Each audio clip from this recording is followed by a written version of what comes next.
वनुसल्ली अला रसूलिल करीम अम्मा बाद अऊज़ु बिल्लाहि मिनश शैतानिर रजीम बिस्मिल्लाहिर रहमानिर रहीम रब्बि इश्रह ली सदरी वयस्सिर ली अमरी वहलुल उक़दतम मिन लिसानी यफ़क़हू क़ौली रब्बि यस्सिर वला तुअस्सिर व तम्मिम बिल खैर बिका नस्तईन। अस्सलामु अलैकुम व रहमतुल्लाहि व बरकातुहू। आज हम लोग जो है वो ज़ुल्क़रनैन का वाक़या सीखेंगे। सूरह कहफ़ के 4 वाक़ये में से 3 हो गए, अभी चौथा वाक़या ज़ुल्क़रनैन का। ज़ुल्क़रनैन एक बादशाह था जिसको लक़ब मिला था ज़ुल्क़रनैन। कौन से ज़माने का बादशाह था ये कुरान मजीद में इसकी तफसीर ये नहीं बताई गई है, लेकिन जितना वाक़या कुरान मजीद में बताया गया हम उतना सीखेंगे इंशाल्लाह। ठीक है, अब 83 से लेके 100 तक के सूरह कहफ़ में जो है ये ज़ुल्क़रनैन के बारे में है। देखो फिर रिपीट करती हूँ, अगेन आई एम रिपीटिंग के जुमा के दिन सूरह कहफ़ जरूर पढ़ो। इसकी दुनिया में भी बहुत फजीलत है और आखिरत में भी। एक क्लिप बना के डालूंगी कि इसकी क्या फजीलत है। इस जुमा से उस जुमा तक के मोटा मोटा बता देती हूँ। इस जुमा से अगले जुमा तक के नूर मिलेगा। नूर ही हिदायत होती है, और क्या चाहिए फिर, हिदायत का मिलना, जन्नत का मिलना इंशाल्लाह। तो जरूर सीखेंगे। अब ज़ुल्क़रनैन का वाक़या जो वो हर जुमा को पढ़ेंगे। अगर कहीं जाना है जुमा को तो रात को पढ़ लेंगे मगरिब बाद। और बुध के दिन रात को सूरह दुखान पढ़ना, मरने वाले को जन्नत नसीब होती है जिसको पढ़ के जिसके नाम से बख्शे ना। अब आजमाया हुआ है ये।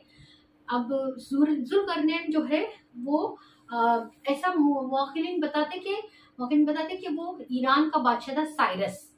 ठीक है, अब उसने जो है ना अल्लाह से ये मांगा, रहमत मांगा कि अल्लाह ताला मुझे, यानी अल्लाह ताला ने उसे 3 सफर कराए। उनके 3 सफर थे ज़ुल्क़रनैन के, ये उसके बारे में भी। ठीक है, अब सबसे पहले कुरान का ये पहला दुनिया का पश्चिमी, देखो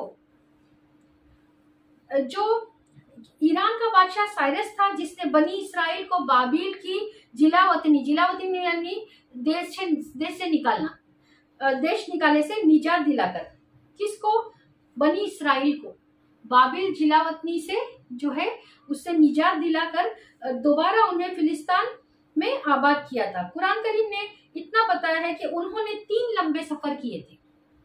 कुरान करीम में जो 83 से 100 तक के जो है ना आयतें, उनमें ये है जो मैं अब बता रही हूँ। ठीक है, सबसे पहला दुनिया का पश्चिमी सीमा पर रहने वाली आबादी तक, जहां तक आबादी वहां तक पश्चिम में। दूसरा, पूरब की आखिरी हद पर बसने वाली आबादी तक, पहले पश्चिम की फिर पूरब की आखिरी आबादी बसने तक। तीसरा, उत्तर में स्थित आखिरी इलाके तक, उत्तर में स्थित जो आखिरी इलाके तक। ये 3 बड़े सफर, लंबे सफर किए। अब उसकी तफसीर हम सीखेंगे कि कौन से 3 लंबे सफर थे, है ना। सबसे पहले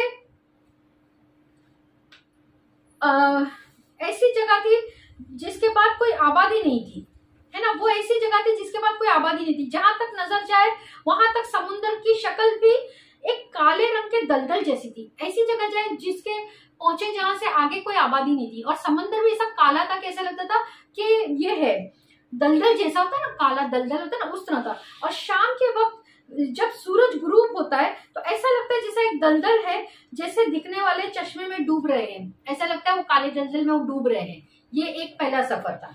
अच्छा, उस इलाके में काफिर लोग आबाद थे, और हजरत ज़ुल्क़रनैन ने उन्हें फतेह कर लिया।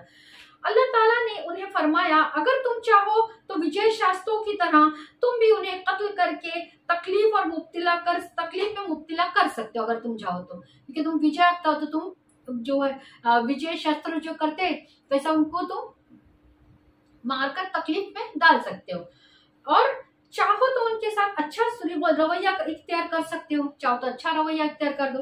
दूसरी सूरत तो अच्छा रवैया है। अब देखो ये बात उन्होंने, अगर वो पैगंबर हैं वक्त के तो अल्लाह ने उन्हें डायरेक्ट कहा होगा। अगर डायरेक्ट अल्लाह ने नहीं कहा होगा तो फिर उस वक्त के जमाने के पैगंबर ने इन्हें कहा होगा। अगर ये नहीं तो तीसरी पॉसिबिलिटी मौक़िलीन बताते हैं कि अल्लाह ताला ने उनके दिल में डाली होगी ये बात, है ना। और फिर ये क्या हुआ कि अल्लाह ताला ने इशारा फरमाया कि दूसरी सूरत बेहतर है। दूसरी सूरत क्या है कि उन्हें सही रास्ते पर आने के लिए, ज़ुल्क़रनैन के बारे में यकीनी नहीं है कि वो पैगंबर है या नहीं, ये यकीनी नहीं है। अगर हाँ तो फिर उन्हें सही रास्ते पर आने के लिए दावत दूंगा। अगर वो लोग उस दावत को कबूल करके जुल्म की इर्तिकाब करेंगे, अगर वो लोग दावत को कबूल कर लिए तब तो कोई बात नहीं, मैं उनके साथ अच्छी बात करूंगा, उनके लिए आसानी कर दूंगा। अगर वो मेरी बात ना माने, ईमान में नहीं आए, तो फिर मैं उन्हें सजा दूंगा।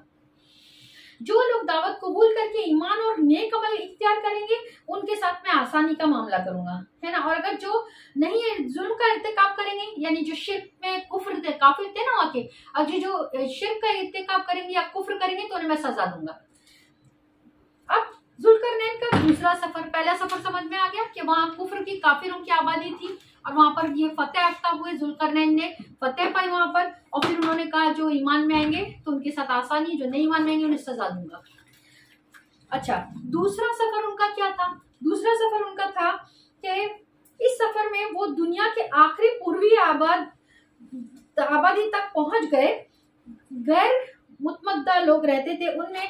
अच्छा, ये गैर मुतमद्दा लोग इस तरह के थे कि इनमें घर बनाने का कोई रिवाज नहीं था, छत डालने का कोई रिवाज नहीं था, ऐसा कोई दस्तूर नहीं था कि घर बनाओ छत वाले। तो ये लोग खुले मैदान में रहते थे, जिससे सूरज उन पर डायरेक्ट, सूरज की किरणें उन पर डायरेक्ट आती थी। सब खुले मैदान में रहते थे, इसलिए धूप से बचने के लिए कोई ओट नहीं थी, बल्कि सूरज की किरणें उन पर डायरेक्ट पड़ती थी। ये दूसरी जगह जहाँ पहुंचे ना, वो ऐसा था। दूसरा सफर जो पूर्वी सफर था, वो पश्चिमी सफर था, पूर्वी सफर। अब जुल्करनैन का तीसरा सफर कुरान करीम ने इस सफर की दिशा मुतय्यन नहीं फरमाई है, दिशा मुतय्यन नहीं फरमाई कि कौन सी दिशा में गए थे, लेकिन ज्यादातर मुफस्सिरीन का ख्याल ये है कि ये सफर उत्तर में दुनिया की आखिरी बस्ती की तरफ हुआ था। दुनिया की आखिरी बस्ती की तरफ, उत्तर की तरफ हुआ था, जहाँ दुनिया की आखिरी बस्ती बसी थी। यहाँ के लोगों की जबान, भाषा बिल्कुल अलग थी, और शायद हुलिया भी ऐसा हो कि उसमें समझ के आसार नजर ना आते। तो और आगे उनसे जो गुफ्तगू हुई है वो या तो किसी तर्जुमे के जरिए से हुई है या इशारे से हुई है। अगर कोई तर्जुमा करने वाला है तो उसके जरिए से उन लोगों ने गुफ्तगू की है जुल्करनैन से, या तो फिर इशारे में बात की है ना। याजूज और माजूज दो वहशी कबीले थे, याजूज और माजूज करके दो वहशी कबीले थे जो उन पहाड़ों के पीछे रहते थे। वहां जो पहाड़ थे ना, उनके पीछे रहते थे, और थोड़े थोड़े अंतर में से वो पहाड़ के बीच में यानी बहुत ये करते थे वो लोग, यानी वैशी थे ना, बहुत खून खराबा करते थे याजूज माजूज। तो उन लोगों ने क्या कहा जुल्करनैन से कि तुम हमारे लिए ये करो, हम तुम्हें खूब माल देंगे।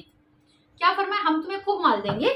लेकिन जो है तो जुल्करनैन ने क्या कहा, मुझे माल नहीं चाहिए। कहा हम तुम्हें खूब माल देंगे, हमें जो है ना ये इनसे याजूज माजूज का जो ये इस पे जो पहाड़ इधर का दरवाजा हमें जो बंद कर दो, ताकि जो है हम इनसे बचाव हो सके में। अब जुल्करनैन जो है वो कहते कि नहीं, मुझे पैसे की जरूरत नहीं है, थोड़ा तुम्हारे बाजुओं की ताकत की जरूरत है। तो कहा कि बाजुओं की ताकत की जरूरत है, तो कैसे, किस तरह? तो कहा मुझे लोहा ला करके दो, है ना। तो क्या लोहा ला करके दो, तो मैं उसमें पिघला करके, तांबा पिघला करके ऐसा बना दूंगा कि जिससे कि वो लोग फिर तुम्हें आकर के परेशान नहीं कर सकेंगे। अब उसमें लफ्जी मन में पढ़ के बताती हूँ थोड़ा सा। देखो 83 और वह आपसे पूछते जुल्करनैन के बाबत, फरमाते मैं तुम्हारे सामने अभी उसका कुछ हाल पढ़कर बयान करता हूँ। बेशक हमने उसको जमीन में कुदरत दी है और हमने उसे हर शय का सामान दिया था। अब फिर ये सफर के बारे में है। अच्छा, क्या कहते हो, मुझे क्या ला के दो? मुझे लोहे के तख्ते ला दो। यहाँ तक कि जब उसने बराबर कर दिया दोनों पहाड़ों के दरमियान, उसने कहा धोखो, यहाँ तक कि जब धोखे उसे आग कर दिया, उसने कहा मेरे पास आओ, मैं उस पर पिघला कर हुआ तांबा डालूं। फिर वो याजूज माजूज ने उस पर याजूज माजूज पर चढ़ न सकेंगे। देखो मैंने क्या बताया, लोहे के तख्ते ला दो। यहाँ तक कि जब उसने बराबर कर दिया दोनों पहाड़ों के दरमियान, उसने कहा धोखो, यहाँ तक कि जब धोखे उसे आग कर दिया, है ना। और फिर उसने कहा मेरे पास लाओ कि मैं उस पर पिघला हुआ तांबा डालता हूँ। और फिर वो याजूज माजूज न उस पर चढ़ सकेंगे और न उस पर नकब लगा सकेंगे। उसने कहा ये मेरे रब की तरफ से रहमत है, बस जब आएगा मेरे रब का वादा मुकर्रर वक्त है, वह उसको हमवार कर देगा, और मेरे रब का वादा सच्चा है, और हम छोड़ देंगे उनके बास को उस दिन रेला मारते हुए एक दूसरे के अंदर, और सूर फूका जाएगा, फिर हम उन पर सबको जमा करेंगे। अब ये है ना, तो इस तरह से कि कयामत के बारे में बता रहे हैं, आखिरत में कि किस तरह से बास रिवायत में कि ये लोग आपस में टकराएंगे। कौन? ये याजूज माजूज, रेले रेले निकलेंगे इनके और ये आखिरत में टकराएंगे। देखो मेरे रब का वादा बिल्कुल सच्चा है, इससे मुराद कयामत का वादा है। मतलब ये है कि इस दीवार के टूटने के लिए अल्लाह के सिवा कोई नहीं जानता कौन सा वक्त मुकर्रर है। मजबूत दीवार तो बना दी तांबा पिघला के, लेकिन ये वक्त तय नहीं, ये अल्लाह के ऊपर है, वो दीवार टूट भी जाए। लेकिन एक बात स्पष्ट तौर पे मालूम है कि कयामत आने वाली है, और जब आएगी तो हर मजबूत चीज टूट फूट कर फना हो जाएगी। जुल्करनैन ने इस मौके पर कयामत के हवाले दिए। इसके मुनासबत से अल्लाह ताला ने आगे कयामत के कुछ हालात बयान फरमाए हैं। अब देखो रूस याजूज माजूज के अनेक रेले इतिहास को विभिन्न जमानों में सभ्य आबादियों पर हमलावर होते रहे हैं, है ना। वो ऐसा बताया है, कहने का मतलब ये है कि ऐसा बताया है कि वो दरवाजा टूट चुका है, जो बनाए थे ना वो टूट चुका है। और जो याजूज माजूज अनेक रेले इतिहास के विभिन्न जमानों में सभ्य आबादियों पर हमलावर होते रहे हैं, और फिर वो सभ्य इलाकों में पहुंचकर खुद भी सभ्य होते रहे हैं। अलबत्ता उनका आखिरी रेला कयामत से कुछ पहले निकलेगा, और फिर कयामत में आपस में यही कुछ जो है याजूज माजूज आपस में इनके रेले टकराते रहेंगे। इसका ये मतलब हुआ। अब उम्मीद करती हूँ कि जुल्करनैन का वाकया समझ में आ गया होगा। बस ये है कि लब्बे लुबाब, ये है उसका लब्बे लुबाब के 3 सफर जो किए थे ना उसके बारे में, पश्चिम, पूरब और एक उत्तर की आखिरी आबादी जहाँ तक है वहां तक की। अस्सलामु अलैकुम वरहमतुल्लाहि वबरकातुहू।